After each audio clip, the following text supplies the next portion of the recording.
Hi friends, first time నేను పన్నీర్ బిర్యానీ చేశాను. ఎలా చేశానో మీతో షేర్ చేసుకుంటా. ముందుగా కుక్కర్ పెట్టుకొని 3 స్పూన్ల నెయ్యి, 1 స్పూన్ ఆయిల్ వేసి మసాలా దినుసులు అన్నీ ఒకదాని తర్వాత ఒకటి వేసి మొత్తం ఫ్రై చేసుకొని తరిగి పెట్టుకున్నటువంటి ఉల్లిపాయలు, పచ్చిమిర్చి ముక్కలు వేసి అవి కూడా వేయించుకోవాలి.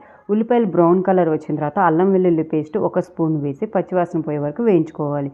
వేగిన తర్వాత తరిగి పెట్టుకున్నటువంటి కూరగాయలు క్యారెట్, టమాటా, ఇంకా ఉంటాయి బీన్స్, క్యాప్సికమ్ అవి కూడా వేసుకోవచ్చు. వేసుకున్న తర్వాత సాల్ట్, 1 స్పూన్ కారం, 1 స్పూన్ గరం మసాలా పౌడర్ వేసి బాగా కలుపుకొని కొంచెం సేపు మగ్గించాలి. మగ్గిన తర్వాత నెయ్యిలో ఫ్రై చేసి పక్కన పెట్టుకున్నటువంటి పన్నీర్ ముక్కల్ని వేసి 1 నిమిషం మగ్గించుకోవాలి.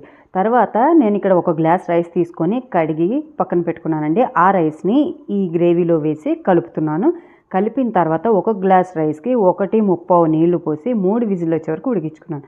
అంతేనండి, టేస్టీ పన్నీర్ బిర్యానీ రెడీ. రైతాతో తింటే ఎమ్మీగా ఉంటుంది.